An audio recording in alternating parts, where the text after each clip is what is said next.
This program is rated PG. It contains themes and scenes which may not be suitable for very young audiences. Parental guidance is advised.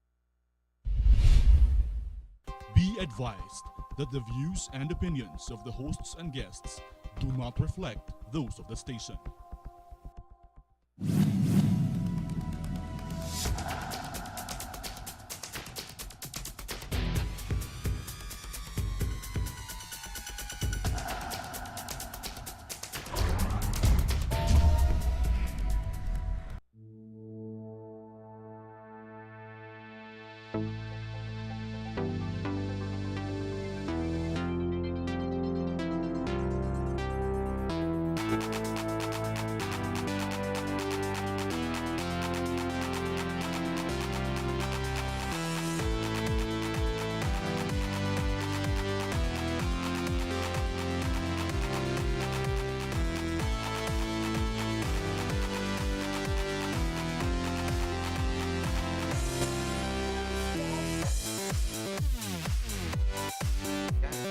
Hello, my name is Harriton Watko and welcome to our program. What exactly is happening with the politics that we are being thrown at every day? You've got the Senate infighting, which is very obvious. It's not like America and the rest of the world, or at least with Korea, where the infighting with Trump and everybody else does not continue. So I guess we are at par with what we call confusion, the confusion of politics.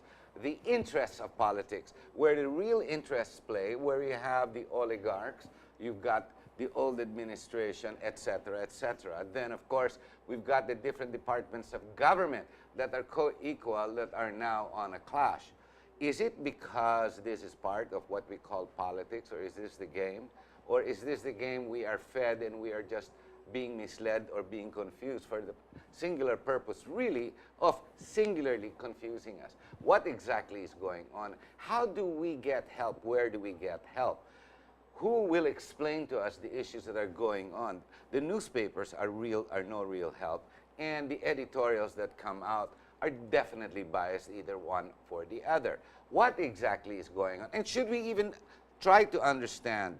Or are we supposed to participate or not participate? After all, we are mere citizens in a country where we have a democracy and we have voted specific leaders to what? Lead us, to confuse us? Where are we going? Are we getting richer? Is that what we all want, to get more prosperous? Or are we supposed to become a national divide like every other country in the world? A divide? Does that sound right? Aren't we supposed to be unified to work towards a singular goal? But how can we ever be that when we ourselves don't know who exactly, what we are, or we Filipinos? Sino ba talaga ang tunay na Pilipino? Sino ba talaga si Juan de la Cruz? Who are we? Are we corrupt? Are we is it since our childhood? After all, I've proven to you on this show so many times where the academe, no less the academe and even the church, have worked together to confuse the very Filipino that we are today. Are we even salvageable? Should we even think we can? Should we want to? Should we want to be?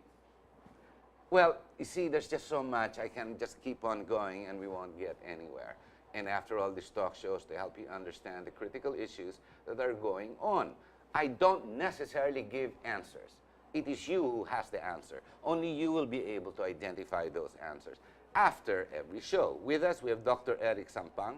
He's been here with the show. He's been working for Phederalism for some time now. He has worked with the Duterte camp during the elections and even after the elections. He still believes, if I'm not mistaken, on being the Duterte direction. Let's talk about the current events that are going on. Hi, Dr. Eric. Maraming salamat narito po kayo. Harry, thank you. It's a privilege to be here again. Oo nga, matagal-tagal na. I guess you've been busy with Phederalism, spelled with a P. I guess Philippine Federalism. Why right. did you make a pun out of that? The reason is people always ask, is this federalism a copy from, from the United States, from... Oh, ang daming kokopyahan. Maraming kokopyahan. So, our answer there is, yes, we have read on those models, but what we have come up Proposed, with yes, yes. is something that is unique to our character as a people. The government must fit into the requirements of the times. And we feel that we have done enough to make this suit the uniqueness of our Filipino So, people. Philippine federalism. Philippine federalism. When you were here some months back, many, many months back, you were working very hard on the federalism, and the timetable was actually October 2017. Yes, that's It is now October 2017. Ano nangyari? About time that we talk Yes, about this yes, pala, yes. October. Well, actually, I'm happy to report to our people that we were able to bring the roadmap to the president and the cabinet on sometime in May, cabinet meeting. Nakompleto na, the study, Nakumpleto na, everything. oo. And the proposal, no? That in October, if we are to postpone the election, that we take advantage of that to present it to the people because Plebiscite na. Yeah, plebiscite, yeah. So, the president was listening.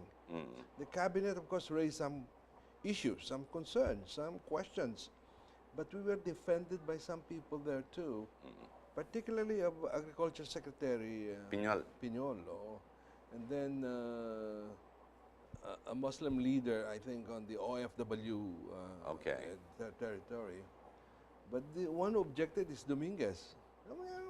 Why solve the whole thing when Baka walang mining kasi sa federalism.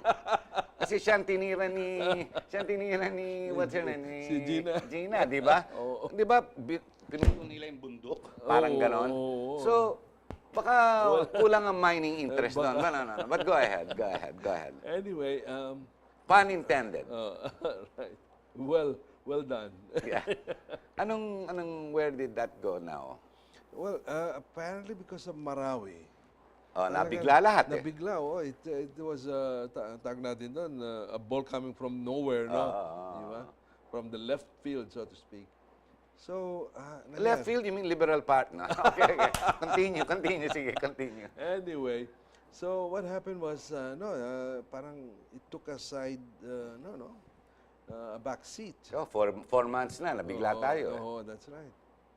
And it was serious, more serious than we thought it was. So, the president is, who is on the driving seat, of course, has the directions, so, but we're not giving up on federalism. The president has spoken a lot on this matter, and we've done enough when I was a PMO. But that was his election promise, di ba? That's right. Federalism. Exactly. Marawi was not even mentioned during the campaign. Anyway, so Diretso pa rin ang federalism. in my brief stint at DILG, we really studied it very well, and it was my policy then to invite everyone who has something I to say remember about that. You federalism. explained that. Can you explain why brief in DILG, Eric? Am I putting in the spot? That's okay. Well, I'll have to say out in the open that malalim ang problema sa DILG, Actually, Tinanggal na si Sueño eh. And it's a powerful agency. It can do or undo a program. That I feel that we were really sidestepped on that. Ano yan? There's politics and interests that play within the particular agency itself. Yes, exactly. Yeah. Kasi siyempre, local government yan. Yes. That's what you call grassroots, Yes. holding on to the grassroots. That's right. The president wisely chose the ILG to be the instrument to bring it down to the people. And we did that. The conscientization, the interest, the Awareness and also. the awareness. That's right. Now it's been continued by some people at the DILG. But I think we despite, one of the problems was we have a budget that we could not touch. Mabigat yun. Our even allowances were coming late. It's unjustifiable. So, you can reach a limit. So I thought that I could do more being outside than being inside. So Do you anyway, feel that there doing a good job because, one, they're already delayed based on the timetable being October 2017. If I'm not mistaken, by this point, dapat Congress na is already affirming. At this point, they have not even begun to tackle the issue of federalism. Correct me if I'm wrong. You're on right. both houses. You're right. Yeah, so parang we're still on ground zero. Yes. Parang ganun, ah. Oo. Considering all the studies you've already made. Yeah. Well, PDP, of course, is in the forefront of this federalism. And they said that they are already ready to present it to the Congress. Because what differed us, PDILG and PDP then was that we were strong based from our readings from the bottom, from the ground. The people were more inclined towards a constitutional convention, which the president thought would be very expensive. Oh, I remember that. Yeah, but anyway, the Parang PDP, con-ass na ngayon, ano? the PDP was strong on con-ass because see, they're the ruling party, so they're very confident in the lower house and in the Senate they could pass it. But essentially, I'd like to touch, Harry, on the essence of federalism. Go on, please. The thing about it is, the attempt is to cut down to size the problems of the country. Like, for example, there's a news about some regions ready to take off with federalism. And they're right on that. Cordillera, perhaps, is just on par with Marawi or with BPL, with Mindanao. They're aching for their own share. Their own share, yeah. And they have the right to do it. If we're... Well, Bicol is another one. That's right. Handang-handa na Bicol, noon pa. Negros is another. Negros. Okay, so ang punto natin dito is the problem of yung peace and order, no? It can be more addressed under a federalism, no? Although And you let the local governments handle their own problems and give them the autonomy as well as fiscal power. Yes. Kesa coming from Metro Manila or Davao at this point, di ba?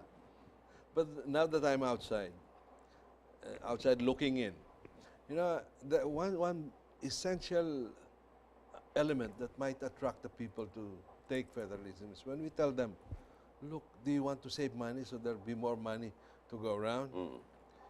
The first thing to do is regionalize Congress. Cut it down to pieces, Okay, so... In other words, get rid of the Senate. Wala naman kasi regionalized naman miski pa paano ang Congress, di ba, lower house. Yung Senate, talagang walang constituent yan. I mean, ano lang yan, kung sino may pera, pumapasok. That's right. We want Congress, or the Parliament, which we would replace the Congress. A national Congress that perhaps can meet only like in China, only 5 years ever. And let them run their own. Let them run, that's right. And only on special occasions would, they have to be convened, other than those regular. Because, we have so many laws. Actually, the problem of our country is implementation of the law. Correct. And my recommendation to the President, actually, the people close to the President is, let's simplify the law. Like Napoleon's legacy to France was in simplifying their code, Code of Napoleon. So a person who is charged in court knows what is, not that the gobbledygook na mga,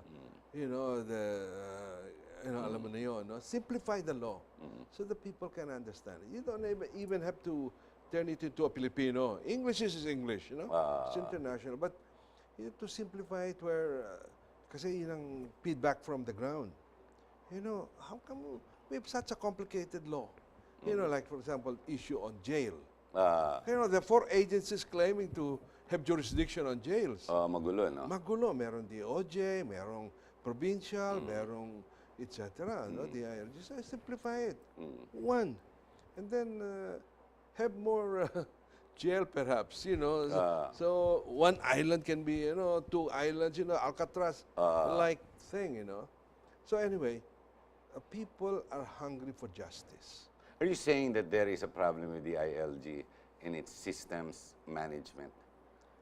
Or maybe too many policies that have overcome themselves or overruled each other, so much so that people are confused as to Yes. what the law is? Yes, that's right. There is confusion.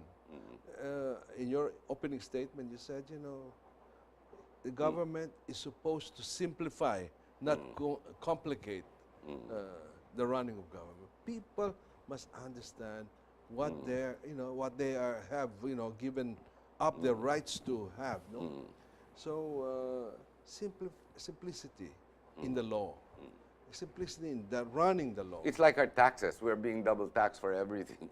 That's Ang right. gulo, ang Ang gulo. daming issue, Ang dami. Pero we're still a young republic, a young government. Actually, we are not beyond redemption. Again, in your opening statement, are we redeemable? We are. Well, we have to be. Yeah. I mean, for the sake of our children. Yeah, that's right, exactly. I think the formula in our studies of federalism actually came down to a point where, what is it really that government supposed to do? What a revelation came? Enfranchise them. Create into reality yung middle class. And what's middle class? Yung sinasabi mo, what does a Filipino Yeah, made but we of? don't know who we are. Oh, yeah. A national identity, parang kinulang nga eh. It was in this show, the academe, at least on behalf of that guest, who is an expert on ethics and together with the church, they have both failed the country and our people. Yes, exactly. Miserably. Parang okay lang ang corruption eh. No, parang ganon. Well, And it's not important where your money came from. ngayon show- parang impressed tayo sa mayaman eh. Mayaman, oh. Naging masyado na tayo secular actually. This is where the church has failed. We are too secularized where it's no longer, donation seems to justify all the corruption and all that. Charity. Anyway, so we are within reach by God's mercy, we can. Now, there's a issue ng middle class. What is it really to define the middle class? A family that's middle class is someone who can feel yung grasya ng ating progress, no? Kaya maging inclusive. Ito private thoughts to, Henry, no? Na a family should have his own little square, to lay down claim. I belong. This is my stake, etc. Property. Property rights. Tapos, the right to solve, poverty. Actually, with so many billionaires in the Philippines and companies really, making a spoil out of, Wala na, kinuha na ni Trillanes mga bilyones natin eh. Kaya yung pobre, wala na, hindi natatayo yan, ninakaw na. Ninakaw na ng Senado yan. Ang doon is that a family should have a stake in society and obligate the rich. Here is the list of our kunwari, poverty level, no? And this is where the areas, demographics, Now, you convene all the rich people and say, how much of that you want to take care of? Parang ganon, no?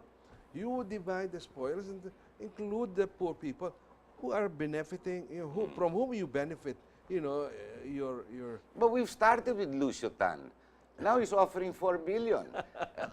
Give him another 3 days, baka umabot na sa 7 billion. Eric, we're gonna have to take a short break. Okay. Ladies and gentlemen, stay with us. We'll be right back.